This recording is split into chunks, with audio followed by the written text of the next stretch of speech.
مشرق وسطیٰ کے بعد جنگ کا ایک نیا میدان سجنے جا رہا ہے اور وہ امریکہ کے پڑوس میں سجنے جا رہا ہے۔ ڈونلڈ ٹرمپ نے کیوبا کو تباہ کرنے کی دھمکی دے دی ہے اور دھمکی دینے کے بعد ملٹری کی جو تیاریاں ہیں وہ اس حد تک بڑھ چکی ہیں کہ اب سرویلنس ڈرون اور سرویلنس کے طیارے کیوبا کے اوپر اڑ رہے ہیں امریکی، اور وہاں پر ایک ایک بات کا ایک ایک چیز کا جائزہ لیا جا رہا ہے۔ اور امریکہ کے جو کیریئر اسٹرائک گروپس ہیں وہ کیوبا کے بہت قریب سمندروں میں پہنچ چکے ہیں، اور اب حملہ محسوس ہی ہوتا ہے کہ بس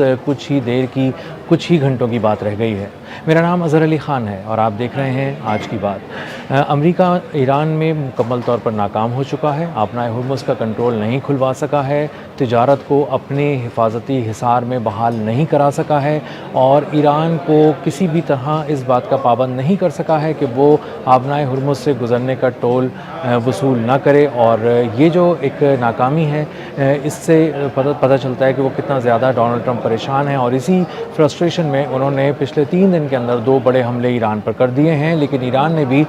بہت ہی مضبوط اور کرارا جواب دیا ہے، اور مشرق وسطیٰ میں کویت کی ایئر بیس پہ امریکی اڈوں پہ حملہ کیا ہے، اور اس میں ایک بہت بڑے پیمانے پر نقصان کی اطلاعات سامنے آ رہی ہیں۔ اب چونکہ ایران کا محاذ ڈونلڈ ٹرمپ کے لیے ایک ایسا محاذ بن چکا ہے جہاں کامیابی بالکل نہیں مل رہی، اور یہ ایک ایسی ہڈی ہے جو ڈونلڈ ٹرمپ کے گلے میں پھنس چکی ہے، نہ اگلی جا رہی ہے نہ نگلی جا رہی ہے۔ اس لیے ایک جنگ کا نیا میدان ڈونلڈ ٹرمپ نے سجا لیا ہے، پوری دنیا کو اس کا سٹیج بھی دکھا دیا ہے اور بتا دیا ہے کہ وہ امریکہ سے صرف 150 کلومیٹر دور کیوبا میں اب جنگ کا نیا میدان سجنے جا رہا ہے، اور کیوبا کی حکومت کو براہ راست دھمکیاں دے رہے تھے ڈونلڈ ٹرمپ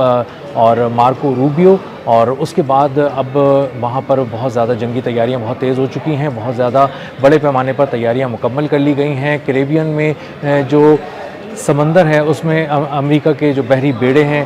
جو جنگی جہاز ہیں، جو بہت سارے کیریئر اسٹرائک گروپس ہیں وہ وہاں پہنچ چکے ہیں، فائٹر پلینز وہاں پر پہنچ چکے ہیں۔ اس کے علاوہ جو سرویلنس کے ڈرونز ہیں، طیارے ہیں، وہ کیوبا کے اوپر مسلسل پروازیں کر رہے ہیں، اور چپے چپے کی نگرانی کی جا رہی ہے، تصویریں لی جا رہی ہیں، اور ایک بہت قریب لگتا ہے کہ ایک ملٹری آپریشن کیوبا میں امریکہ کی طرف سے شروع ہونے والا ہے۔ اور بعض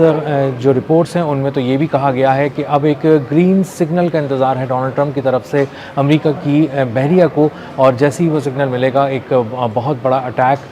کیوبا پہ کیا جائے گا، اور کیوبا پہ جو اٹیک کیا جائے گا اس کے بارے میں یہی بتایا جا رہا ہے کہ وہ بہت تیز ہوگا، مختصر ہوگا، اور بہت ہی پریسائز ہوگا، اور پریسیجن کے ساتھ وار کیا جائے گا۔ کچھ اہداف ہیں جو امریکہ نے طے کر لیے ہیں، اور وہ اہداف امریکہ کیوبا میں حاصل کرے گا۔ اب کیوبا میں جو اہداف حاصل کرنے ہیں اس میں ایک جو بہت ہی عام تاثر یہ پایا جاتا ہے کہ امریکہ ایک وینیزویلا کے صدر نکولس مادورو کو جس طرح سے انہوں نے وہاں سے اٹھایا تھا وینیزویلا میں گھس کر، اسی طرح کا ایک آپریشن وہاں پہ کیا جا رہا ہے، اور وہ چاہتے ہیں کہ کیوبا کے پریزیڈنٹ کو بھی اسی طرح اٹھا لیں اور اٹھا کر امریکہ لے آئیں، اور اسی طرح جو راؤل کاسٹرو ہیں، فیڈل کاسٹرو کے جو بھائی ہیں، وہ اس وقت فوج کی سربراہی دیکھ رہے ہیں اور مجموعی طور پہ قیادت کر رہے ہیں، اور ان کو بھی کہا جا رہا ہے کہ کسی طرح سے ایک آپریشن کے ذریعے ان کو بھی یہاں سے اٹھایا جا سکتا ہے، اور امریکہ کا ہدف یہی ہے۔ اب جو کیریئر اسٹرائک گروپس ہیں اس میں نمٹس جو ہے اس کے بارے میں یو ایس ایس نمٹس کو انہوں نے بہت زیادہ لائم لائٹ میں لے کر آیا ہے امریکہ، اور بتا رہا ہے کہ نمٹس جو ہے وہ کیریبین سی میں پہنچ چکا ہے۔ اب کیریبین سی میں اس کی لوکیشن کیا ہے وہ تو کلاسیفائڈ ہے، ابھی تک نہیں بتائی گئی، لیکن بتایا جا رہا ہے کہ اسٹریٹس آف فلوریڈا جو صرف جو امریکہ اور کیوبا کے درمیان ہے، اور وہاں پہنچنے کا مطلب یہ ہے کہ آپ کیوبا میں پہنچ چکے ہیں، تقریباً داخل ہو چکے ہیں، تو اس کے قریب کہیں پر یہ موجود ہے نمٹس، اور کسی وقت بھی جو ہے وہ اس سے حملہ کیا جا سکتا ہے۔ کیریبین کے سمندر میں جو امریکہ کی بحریہ کی موومنٹ ہے اور جو ملٹری بلڈ اپ کر دیا گیا ہے، وہ بتایا جا رہا ہے کہ اس وقت مشرق وسطیٰ کے بعد دنیا میں سب سے بڑا ملٹری بلڈ اپ ہے امریکہ کی جانب سے، اور یہ ظاہر کر رہا ہے کہ امریکہ ایک بہت بڑے حملے کی تیاری کر چکا ہے، اور اس حملے کے لیے بس اب صرف ڈونلڈ ٹرمپ کے ایک اشارے کا انتظار ہے۔ اب اگر ہم ذکر کریں کہ کیوبا اس کے لیے کیا کر رہا ہے، کیوبا نے کیا تیاری کی ہوئی ہے، تو کیوبا بہت دنوں سے اس بات کو محسوس کر رہا تھا کہ امریکہ جو دھمکیاں دے رہا ہے وہ صرف دھمکیاں نہیں ہیں، انٹیلیجنس اطلاعات بھی ہیں کہ امریکہ وہاں پر اپنی ملٹری کو موو کرنا चाहता है और उसके लिए तैयारी कर रहा है, बहुत सारा पेपर वर्क हो रहा है, बहुत सारे ऑप्शंस पे गौर किया जा रहा है और इसीलिए क्यूबा ने भी अपनी तैयारी शुरू कर दी थी, क्योंकि क्यूबा और अमेरिका का कोई कंपैरिजन बनता नहीं है, कोई मवाजना नहीं है अस्करी तौर पे, लेकिन फिर भी क्यूबा जो है वो समझता है कि वो लड़ने के बाद जान देने के हक़ में है, ना कि वो फौरी तौर पे सरेंडर करने के। और ये बिल्कुल एक ईरान की तरह का मॉडल सामने आ रहा है और उसमें देखा जा रहा है कि जिस तरह ईरान ने कहा था कि हम झुकेंगे नहीं, हम किसी भी तरह का सरेंडर नहीं करेंगे, इसी तरह क्यूबा भी ये पैगाम वाशिंगटन को दे रहा है और डोनाल्ड ट्रंप को दे रहा है कि हम तुम्हारे आगे झुकेंगे नहीं और हम तुमसे लड़ेंगे और लड़कर हम मरना हमें गवारा है, हम पसंद करेंगे लेकिन हम झुकेंगे नहीं। और इसीलिए क्यूबा में एक बहुत अहम मीटिंग की गई है और उसमें मिलिट्री ऑप्शंस पे गौर किया गया है और बताया गया है कि हमारे ऑप्शंस बहुत ही लिमिटेड हैं, हमारी जो स्ट्राइक कैपेबिलिटी है क्यूबा की वो भी बहुत कोई गैर मामूली तौर पे बड़ी नहीं है कि वो अमेरिका को हैरान कर दे, इसलिए अमेरिका को मुख्तलिफ़ किस्म के जाल में फंसाना पड़ेगा। अमेरिका को से दू बदू और 10 बदस लड़ाई नहीं की जा सकती, अमेरिका को मुख्तलिफ़ मकामात पे उतरने दिया जाएगा, आने दिया जाएगा और उसके बाद उसे घेर कर मारा जाएगा। इसके लिए जो मिलिट्री ड्रिल्स कर रहे हैं क्यूबा के फ़ौजी वो बहुत अहम भी हैं और उसमें बहुत से इशारे भी हैं अमेरिका के लिए। जो ड्रिल्स की जा रही हैं उसमें हेलीकॉप्टर से फ़ौजियों का किसी मकाम पे उतरना और बहुत तेज़ी से हमलावर होना, रॉकेट लॉन्चर्स का इस्तेमाल, स्नाइपर्स का इस्तेमाल बहुत अहम था उसमें जो दिखाया गया और बताया गया कि वो घास में ज़मीन पर उसी रंग के जो पैरहन हैं उसको पहनकर उसकी वर्दियों में लेट जाते हैं, छुप जाते हैं, कैमोफ्लेज हो जाते हैं और उसके बाद दुश्मन पर अचानक हमला करते हैं। ये स्नाइपर्स जो हैं वो बहुत ही प्रिसीजन के साथ वार करते हैं, बहुत ही एक्यूरेसी इनकी ज़बरदस्त है, इसलिए स्नाइपर्स को बहुत ही अंडर एस्टिमेट अमेरिका की जानिब से नहीं किया जा सकता। ये बहुत ही अहम जगहों पे तैनात कर दिए गए हैं और इनको यही ड्यूटी दी गई है कि तुम जैसे ही अमेरिकी फ़ौजियों को किसी ऐसे सर्किल में देखो कि जिसमें तुम समझो कि ये तुम्हारा महफूज सर्किल है और उनके लिए ख़तरनाक है, उड़ा देना,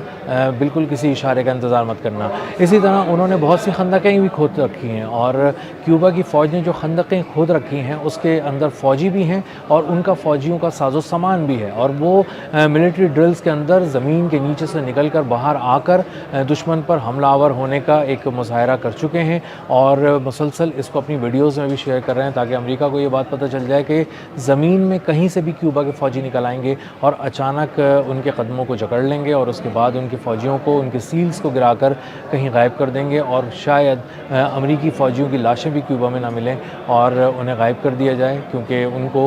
वो उन्हीं खंदकों में ले जाएंगे, गहरी खंदकों में ले जाएंगे, गहरी सुरंगों में ले जाएंगे जहाँ से वो निकले थे और जहाँ से निकलकर उन्होंने हमला किया था वहीं पे दुश्मन फ़ौजियों को भी ले जाएंगे। अब जो क्यूबा है उसका कोई अस्करी मवाजना नहीं है अमेरिका के साथ। अमेरिका के पास जो फ़ौजी हैं वो तकरीबन 14 लाख फ़ौजी हैं, जबकि क्यूबा के पास महज 76,000 फ़ौजी हैं। इसी तरह अगर आप उसका दिफाई बजट भी देखें अमेरिका का तो वो 997 अरब डॉलर है, जबकि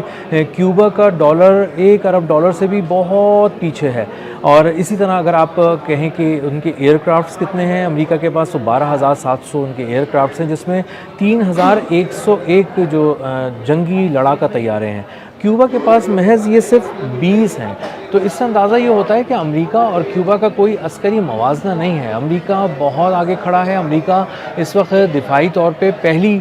जो पावर है यानी सुपर पावर है और पहले नंबर पर आती है मिलिट्री के साइज़ के हिसाब से भी, कैपेबिलिटी के लिहाज से भी और बजट के लिहाज से भी। और क्यूबा के अगर हम नंबर देखें तो वो 83वां नंबर है, 83rd नंबर है उसका। इसका मतलब ये है कि क्यूबा अमेरिका का अस्करी तौर पे तो कोई मुकाबला नहीं कर सकता, लेकिन क्यूबा की गवर्नमेंट, क्यूबा की मिलिट्री इस बात को बहुत ही गहराई से देख रही है, बारीक बीनी से देख रही है कि अगर हमें अमेरिका पे हमला करना है और समझते हैं कि अमेरिका को गिराना है तो फिर हमें एसिमेट्रिक वॉरफेयर की तरफ जाना पड़ेगा, अनकन्वेंशनल वॉरफेयर की तरफ जाना पड़ेगा। गैर रिवायती जंग जो ईरान ने लड़ी उस तरह की जंग लड़नी पड़ेगी। और इसीलिए बताया जा रहा है कि रशिया और ईरान से तकरीबन 300 ड्रोन हासिल कर लिए हैं क्यूबा ने और क्यूबा बहुत ही मुख्तलिफ़ किस्म के हमले करने की तैयारी कर रहा है और अमेरिका को एक बड़े सरप्राइज़ देने की तैयारी कर रहा है। और अगर बहुत से ऐसे एनालिस्ट भी हैं, मिलिट्री एनालिस्ट, जो अमेरिका में बैठे हैं और ये तज्ज़िया दे रहे हैं कि अमेरिका को क्यूबा को बिल्कुल भी कमज़ोर नहीं समझना चाहिए और अगर कोई बेदहानी में अगर आपने ईरान की तरह एक वहशी दरिंदे की तरह हमला कर दिया बग़ैर सोचे समझे तो हो सकता है कि क्यूबा आपको बहुत बड़ा सरप्राइज़ दे। ٹھیک اسی طرز پہ جیسے ایران نے امریکہ کو سرپرائز دیا، اس کے قدم اکھاڑ دیے اور اس کی ملٹری پاور کو بہت بری طرح دھچکا لگا کر کم از کم مشرق وسطیٰ میں ختم کر دیا۔ اب تک کے لیے اتنا ہی، ملتے ہیں اگلے ولاگ میں کسی نئی خبر، نئے تجزیے اور نئے زاویے کے ساتھ۔ اللہ حافظ۔